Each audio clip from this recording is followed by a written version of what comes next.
In 18th century warfare, wars were fought on fields, but they were won in the shadows. Hello everybody and welcome to Lights, Camera, History. This is our historical review of the AMC TV show Turn, Washington Spies Season 1. Turn tells the stories of the Culper spy ring during the Revolutionary War, from the ring's inception, highlighting their failures and their successes. We think the show is often overlooked, but those of us who've seen it swear by it. The show is based on the book Washington Spies by Alexander Rose. The author was kind enough to join us in this video as we explore the book's transformation to your television, so stay tuned for that. If you haven't seen Turn, please go check it out. We'll have a link down below for you to stream. Do you hear that? The British are coming. We'd better get started.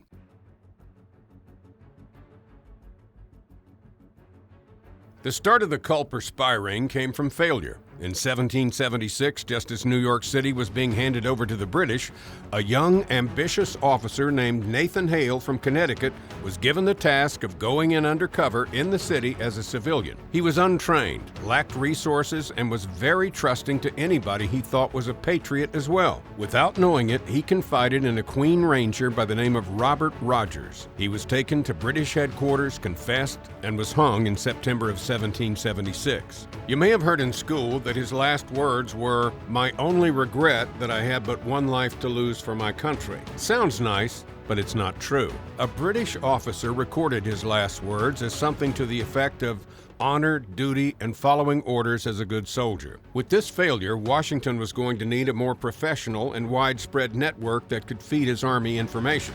In the first few years, Washington relied on traditional methods for intelligence, mostly from scouts providing reports as to movement. However, Washington strived for more. He wanted spies closer to the daily activities of the British. He needed somebody in the shadows. Meet Benjamin Tallmadge. Tallmadge was one of the many young, ambitious officers that surrounded Washington throughout the war. Washington promoted many young, ambitious officers throughout the war. This would in turn serve Washington well throughout the war. The British officers paid for their commissions. The Americans were mostly by merit. Washington would leave intelligence to Tallmadge, who had the proper imagination to carry out this task.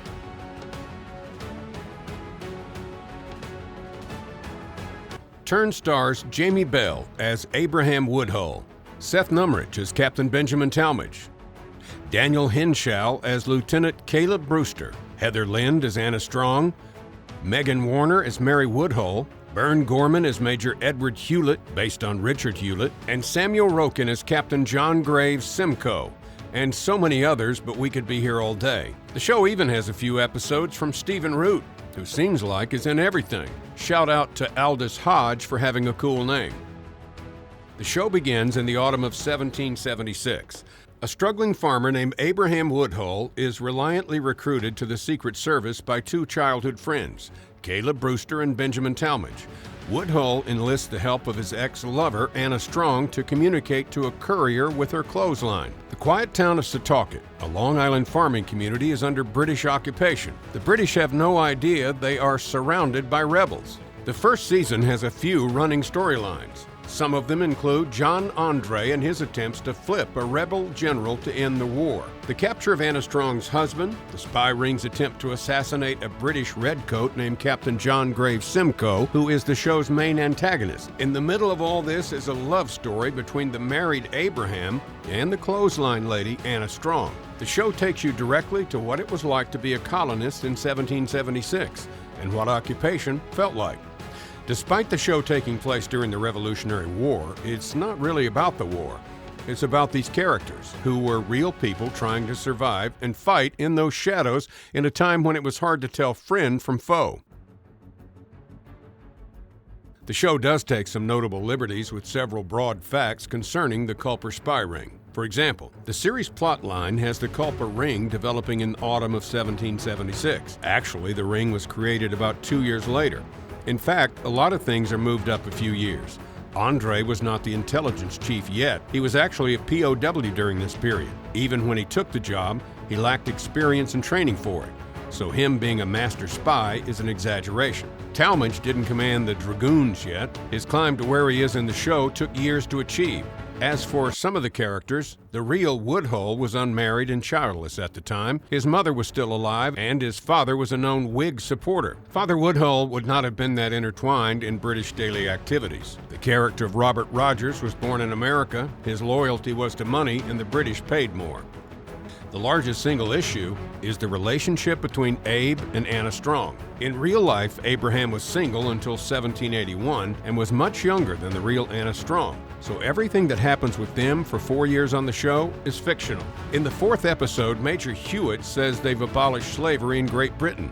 Even if he was talking about the trading of slaves, the Slave Trade Act wasn't passed until 1807. And the British Dunmore's proclamation said that any slave that escaped could join the British Army and gain their freedom. Slavery was not banned in its entirety in England until 1833. The season ends with the Battle of Setauket, which was a real event, but the players and reasons were all wrong. The battle was fought over storage depots, and Major Hewitt, Richard Hewitt that is, defended the town without much damage. There is a story arc of the rebel general being turned by Andre. He was captured and traded as a POW. His military career today is shamed by Monmouth. Most historians believe he just stuck at his job. The truth is, he didn't like Washington. The last bit we have is the Culper ring didn't lead to Trenton. Washington had stationed a spy named John Honeyman, posing as a Tory in Trenton. At one point, he was captured by Washington's men and sent back to the Hessians and convinced the Hessian commander that the rebels were going to lay low and that they were in no position to fight. However, there is some really interesting stuff they get right. You get a sense, by the way, the writers wrote these characters, they not only knew their history, they respected it. There's a scene in which General Charles Scott, played by Michael Gaston, is talking about using traditional methods by multiple scouts. And the information can be cross-referenced for accuracy. Well, that's taken almost verbatim from Rose's book. The naming of Culper came from Washington himself being from Culpeper County, where Washington used to work as a surveyor. So the scene where Abe is saying he hates it and would rather go by Culper is pretty true to character. The character Nathan Sackett, played by Root, may seem like a fictional character, but he did exist and was sent to Washington from Congress.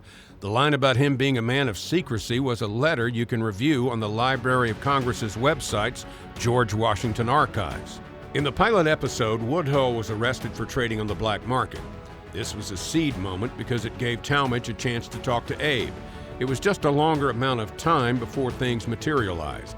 As for the core of the show, the code book, laundry signals, code names were all accurate. We'll have a link below so you can view the real code book that Talmadge wrote.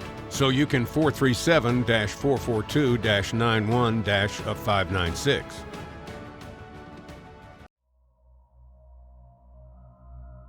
There are some great things in here that are true. The way Woodhull is depicted as being a nervous young man is all true. He often wrote messages to Washington that discuss his stress. The character of Caleb Brewster is spot on. He was an adventurer to heart, and his whaler look is appropriate. The Battle of Trenton was portrayed accurately. There was concern that after the Christmas battle, Trenton was a make-or-break moment for Washington. He kept the mission pretty close to his vest. Then, when Washington left New Jersey, he left behind a small detachment of men to keep fires burning, making it appear as though Washington and his men were in camp. Then, before dawn, the men would mount their horses and ride north, catching up with Washington. With that said, we're going to give Season 1 a C-. There is a lot to like here from a history standpoint, but the first season takes huge liberties. As the show goes on after this, it gets more accurate though. We hope you enjoyed the video. We're working on Season 2 through 4. In our opinion, there is a scene in Season 3 that's one of the most historically accurate depiction ever done on television. All the details are correct, even the dialogue, so we can't wait to share that someday. Comment down below if you think you know what I'm referring to. Well, folks, that's it for this historical review. Keep an eye out for other Turn seasons or check out other videos. And remember to keep one eye pointed straight and another towards the shadows. We're joined now by Alexander Rose. He was kind enough to join us to answer a few questions about the show Turn. Hello, Alex, and thanks for joining us. What are your thoughts on how the show translated from the book to the screen? When I was in the very lucky position of having a book made into a TV show, again, which had nothing to do with me. But it was really quite striking because I'm used to when you're writing, you can spend a couple of pages on somebody's Quaker background. You can talk about Quakerism, you can talk about the effect of Quakerism on pacifism, you can talk about the religion of Quakerism, you can do a whole bunch of things, and you've got a lot of space to do this in. And when you're on a TV show, they have to make things move a lot faster. So your pages and pages and pages of hard work and hard research turn into a line like something like, "Oh, he's a Quaker. Yes, he doesn't go to war." That's it's like I'm writing the prose and they're writing the poetry of this whole thing. But I do remember what was really quite striking because I'd never been on a TV set before. I was a complete neophyte. You go there and they've built an entire town in the middle of a Virginian field, and and you walk around and they've kind of built I think Setauket on Long Island, where the most of the action happens, and it's sort of like living in the 18th century again, because you've got obviously you've got characters and people walking around in period costume, and you can walk inside these interiors, and they're incredibly detailed. So you can go in there and pick up a glass, or use a farming implement, or move a table around, or something like that. It really is. So what you've got is that you've got, quite literally, you've got a book coming to life right in front of you. It's suddenly something that's on the page suddenly becomes tactile, and you can actually, you can actually experience the smells, the sights and the feeling of what it's like to be in the 18th century. I think that was the biggest sort of shock to the system that I experienced in the transition between the book and making the show. Although he pops up in later seasons, I have found conflicting information about James Rivington. You and other historians don't have him in the ring, while others have him in it. The show has him as a useful idiot in some regards. Why do you think this is, and how did you land on him not being an active member? Well, I think the James Rivington, was he a part of the Spy Ring or wasn't he, debate, such as it is really part of a larger issue with what I call serious intelligence history, and that is that spying is this place, a secret world where it's full of fantasists and adventurers and cloaks and daggers and secrecy and intrigue and all this kind of stuff.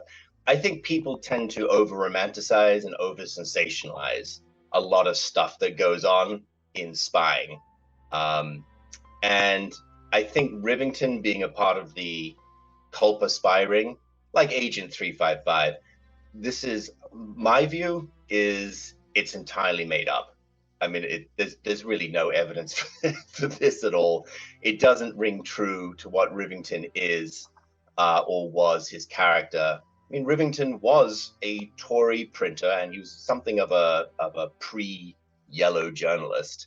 And he also knew which way, winds were blowing, and he adapted to it. A lot of this stuff about Rivington comes from sort of late 19th century, sort of like almost Victorian romanticism. And the same goes for Agent 355, by the way. There's a whole bunch of this whole mythology that's grown up about the Culper Ring, who was in it, who wasn't, what they did, what they didn't do. And with Washington Spies, I was really determined from the get-go to just stick to just as Oliver Cromwell, I think, once said, was just the warts and all, and that is just stick to the facts that we know of, and just try and get to the truth of this whole thing, rather than trying to indulge all these weird little stories that grew up over the last 100 years or so. I noticed the cast is really close to how you describe them in the book. From personalities to looks, what can you say about the job the producers did when it came to casting these actors? I wasn't there for casting. That was, before season 1, for the most part anyway. But the fact is that Craig Silverstein and Barry Josephson, who are the showrunner and producer of the show, they're expert casters. They went through a lot of people, and and they tried to find the people who would fit best the characters in the book. I mean, they took it very seriously. They didn't just make stuff up. I mean, well, just I'm not going to. I mean, we can't go through all of them one by one, but I mean, I think personally, I think this one of the standouts was Ian Khan as George Washington, who was an extraordinary actor. I mean, he used to take it very, very. I mean, he used to walk around as George Washington quite a lot. Nick Westrade as Townsend, and I mean, well, everyone really. I mean, I don't think there are any weak actors on there. As in terms of the major characters. So it was taken seriously that they wanted to try and bring these people to life and make them 3D characters, and no one's going to be an out and out baddie, and no one's going to be an out and out goodie. It's just they're people, and they have good and bad sides, and that's what I think the show as a whole tried to portray. Why do you think the show has worked out so well? I think it worked. I think the show worked as a TV show. It was very popular. For the 4 years, and it's still running. People watch it. I think it's a number of things. First, there's a natural interest in the War of Independence, and I think we're moving away from the old style. And this is what we wanted to get away from was effete British officers who are inherently evil, and Lantern George, Star Spangled, clean-shaven Americans who are all virtuous. I mean that's completely ridiculous. It's a very dated way of thinking about it. So there's that. I mean, we bring in we have shadings and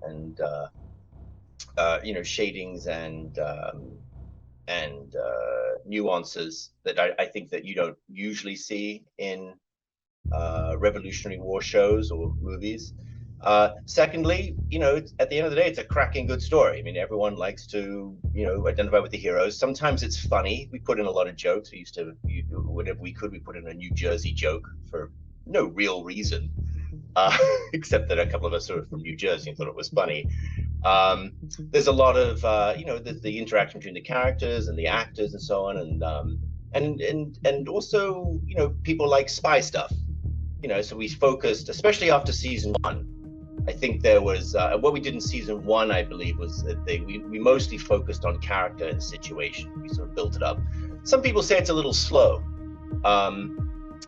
You could say that, or you could just say, oh, it's a slow burn. I mean, it depends how you interpret this. From season 2 onwards, we decided to do a lot more kind of tradecraft, spycraft kind of thing, and just to liven things up a bit.